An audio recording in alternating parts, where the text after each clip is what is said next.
Hi, I'm Peg Perl, Elections Director for Arapahoe County. We are here today at the Arapahoe County Election Ballot Processing Facility warehouse.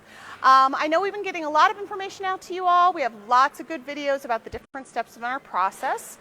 We have videos available on our website and our YouTube channel about signature verification, about our pre-election testing, our post-election audits. But what we wanted to do today is just take you briefly on a tour through the facility and all the steps actually in process as they're happening right now with the ballots. So that's what we're going to be doing today. So our first step in the elections here is our ballot receiving. So these are our bipartisan teams are coming back from all of our drop boxes across the county. We do have 35 drop boxes across the county, and they bring back our ballots in these sealed steel ballot boxes. They sign the chain of custody logs to verify those seals, and when they bring them back here, our staff also verifies those chain of custody logs. Once they're back and opening up those boxes, we're sorting our ballots, taking out things that are possibly mail. Somebody who accidentally gave us their electric bill, we'll make sure that passes on to the electric company. And we're also sorting out ballots from other counties. All of us counties do trade ballots back and forth. If you have a ballot from another county, and we have some ballots here in the metro area where we have boxes that are co-branded together with our bordering counties. So we're sorting those ballots here so they can be received on time and getting them ready to go wherever they need to go if it's another county.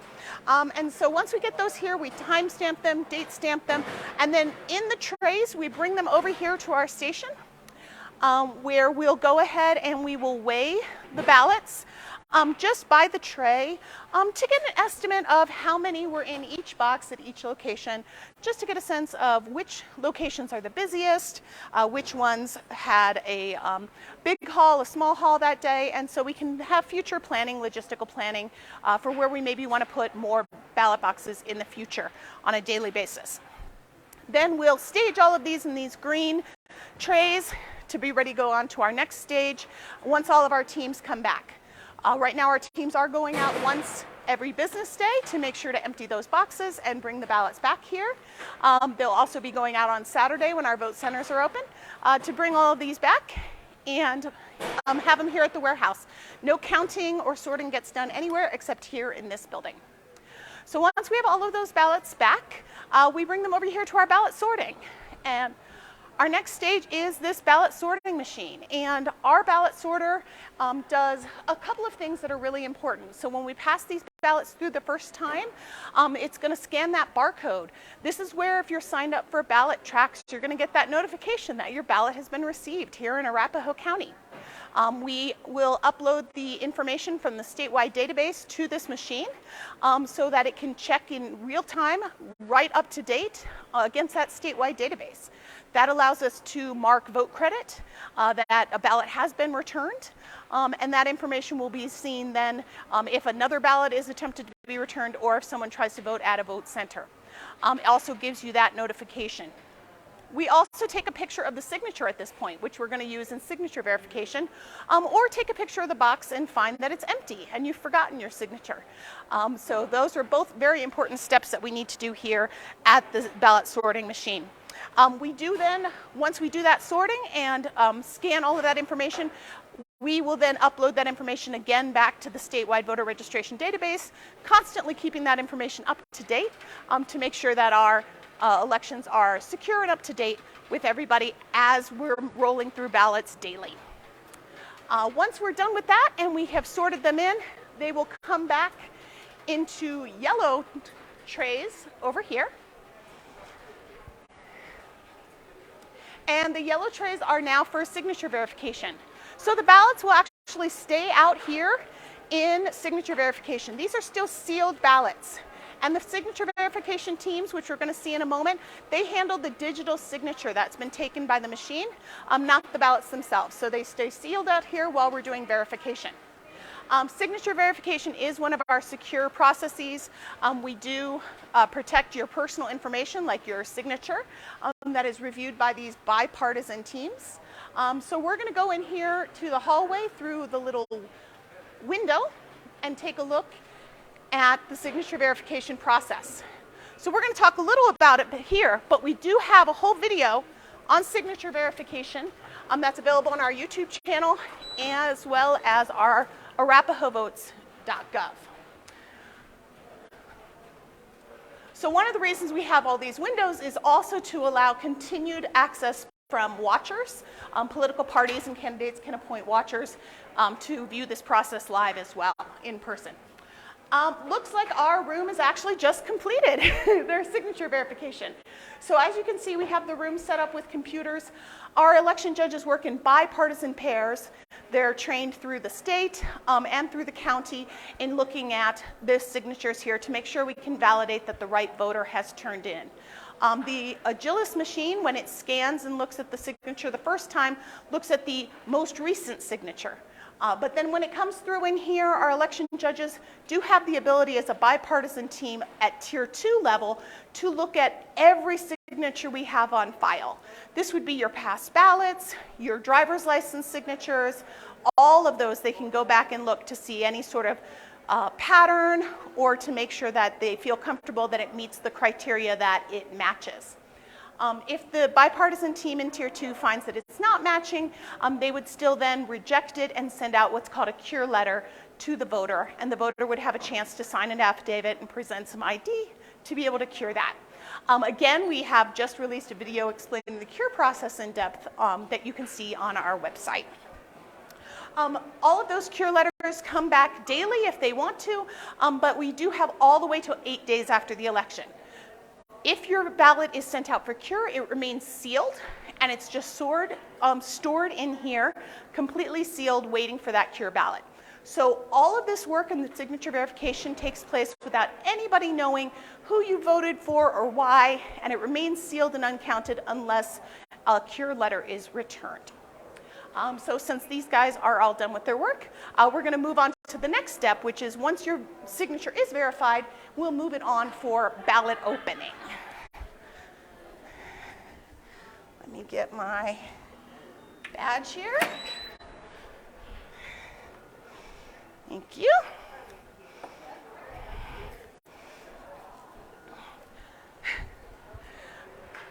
So after we've been verified in signature verification, the batches will go again through the entire Agilis machine and get sorted into smaller batches of 100 ballots. And that's a little easier for our ballot opening teams to work with. And so that they will then also have tracking sheets to be able to keep track of that 100 as we go through to make sure all of our numbers balance. So once again, we have bipartisan teams here working in ballot opening. They have a couple jobs that they're doing here. First, they are going to take the ballot out of the envelope. When our sorting machine breaks them into smaller batches of 100, they do slice the bottom of the envelope open, but this team is going to actually remove the ballots. Second, they're going to do a couple of things in a checklist to make sure that there's only one ballot in the envelope and that that ballot is something that's going to be able to be read by our scanners. So I'll show you what we mean. Our scanning machines have a capability to read a lot of things, but not every possible thing that comes through.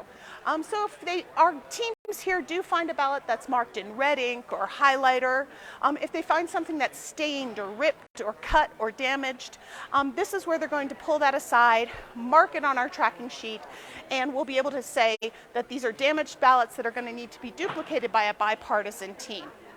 We'll show that to you in a later step. But all of this is tracked here in ballot opening, and once they've decided which ballots can go through the scanners, they're just flattening them, putting them face down, and making sure that they're ready to go. At this point is also where we want to protect your right to an anonymous ballot.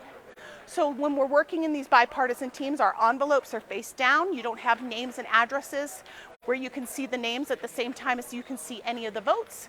And those empty envelopes are kept as election records, but they're going to be stored separately from the ballots that travel on, so that way we can't piece back together a person's name with the specific ballot that they voted, so that your right to an anonymous ballot is protected. So once they've done their work and got those ballot batches put together, the envelopes will be stored as an election record for 25 months, and the ballots themselves will be brought in to our tabulation room to work with these scanners and hopefully be able to go through the scanners if they're not damaged. Like I said, forgot to show here, we would start walking by. They put them into these locked cages to move them on. Again, these are batches of about 100 ballots each to move into that tabulation room. All right, so now we'll head into there.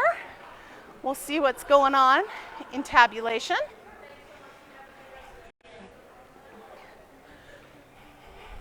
Hi. While we have lots of security procedures in terms of scanning our badges and keeping a log of all of these access records, this is one of the rooms that has the least number of people who have access to. So this is our voting systems room. This entire room is air-gapped and not connected to the internet. It's just hardwired into its own little server and system here to make sure that it's protected. It looks like we don't have an activity right here in tabulation, so we'll come back to that. But we'll see if we have going on in the second part of the room. So we have a combination of work that'll be done in here using our bipartisan teams. Go ahead. Which way? You go this way. Here we are. So actually we have a couple people starting with tabulation, so we'll just start with that. So we have, again, this room is all set up with our bipartisan election judges. And in tabulation here, we take those ballots that are badges of about 100. They're brought over and they're run through our scanners. The scanner, one of the things it does that's important is it imprints a very specific date and time stamp down to the second on the side of the ballot. It also begins and gives a unique number, identifying number to that ballot. So it'll have the scanner number, the batch number, and then the ballot number within that batch. This gives a unique identifier to each ballot, which is great because we know it's not connected to the voter. It gives it its own identity. That individual ID number is used when we do our risk limiting audit after the election, and our random number generator from the Secretary of State gives us a long list of numbers. We go and just pull individual ballots as part of our random sampling to use in the audit. We have a video all about the risk limiting audit on arapahovotes.gov, so you can check that out. So these, when they go through the scanner, they're going in batches of 100. They'll do that imprinting on the side in red ink, so there's no way that it could cause a misread on terms of a vote itself. And then the tabulators themselves are just going to look and make sure that the ballot is accepted for the correct number of ballots that went through before it moves on into the system. And again, at this point, this whole room, nothing is connected to the internet, nothing is connected to Wi-Fi or Bluetooth. We illustrate that in our pre-election testing, which you can also see as one of our videos that was live on Facebook. And at this point, we are only scanning the number of ballots. We are not actually counting votes. So we have no actual running totals of who's winning and losing in any particular candidate. This is just until we get to 7 p.m. on election night, we know the number of ballots that have been scanned, not the number of votes for any particular candidate. So that's what we're going to keep doing here. Then we have continuation of our meticulous logging, where we will have a log of exactly how much was in each batch, and it'll be on a sticker on the outside of each of these tubs as well, and we store them in these sealed and locked tubs, which we make sure we have a chain of custody and log for each one of these. And these will remain sealed until the time that we have either the risk limiting audit, or if we need to do a recount, we will open these up and note the chain of custody and log as needed as well on that. So, in addition to tabulation, this is the same team that will also do adjudication, which will show you at least the area here in the next part of the room, although I don't think there's anybody doing that right now, but we'll take a look at that.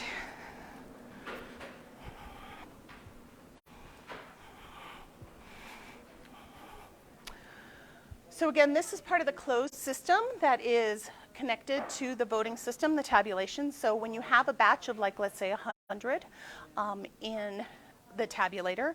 Maybe there is 2 or 3 that have some sort of indicating mark from a voter, some sort of mark or writing that means people need to read this. The computer cannot figure out exactly how to count the votes without people helping. So we have a bipartisan team here. The number one reason why ballots are coming here to adjudication to look at the image and to make a decision is write-in candidates. Anyone who writes in any candidate name in a box needs to be looked at by a bipartisan team of human judges to determine whether or not that write-in vote counts. This is also the team who will decide if you have a voter who has crossed out a name or made a mistake and then tried to make a correction and indicate what their correct choice is. They use the state voter intent guide to make those choices. All those write-ins, for example, have to be on the Secretary of State's approved list in order for the vote to count. And all those decisions made by this bipartisan team are logged and saved as part of the official election records. So anytime a batch goes through, if there are some ballots that need that attention, these teams will take turns coming over here to adjudication. The last step, we'll just pivot right here and not get closer to them so we don't disturb them, is duplication. So again, those ballots that you saw out there that maybe were ripped or filled in with yellow markers or red pen need to be duplicated. So the way that we handle that is we use, again, bipartisan teams of election judges, and they're just using the ballot marking devices that we have at our vote centers, where you're basically filling in a PDF and then printing it out to make a paper ballot. The original ballot, which is damaged in some way, is numbered and logged, and then the duplicated ballot has a matching number assigned to it so that everything matches up on the log, and we will actually end up scanning and tabulating the duplicated ballot instead of the original. We do save all of these originals in a separate tub so that we can check them later through the auditing process to also check to make sure duplication is correct. As you can see, we have a bipartisan team doing the duplication. One of them is reading it out loud, the other is checking back and forth, so that's how they make sure that they are faithfully reproducing all of the votes of the voter. The last type of ballot that comes here is any of our military or overseas ballots who come in through the state secure ballot portal. Those all need to be duplicated because those are ballots that come in basically as saved PDFs printed out on regular printer paper. But we have our duplication teams, election judges take care of all of that together as bipartisan pairs. So that pretty much keeps our paper trail going. Those are all the steps in our process. As you can see, this is Wednesday before the election. We've been doing pretty much all of these steps for at least a week already, a little more for some of these processes since ballot boxes have been open. We have had a number of judges come in and start. We will have even more judges starting next week when we have the last couple of days. We encourage everybody to turn in their ballots now. If you know what you're going to vote for, to go ahead and fill it in and turn it in now, because the more that we can do this process every day, the more ballots are included in those results that we give you on Tuesday night next week. But we'll keep doing this process all the way through Tuesday night and Wednesday and Thursday if need be. And so we appreciate everyone watching this video, and fill out your ballots and get them back in, and hope you have a good afternoon. Bye.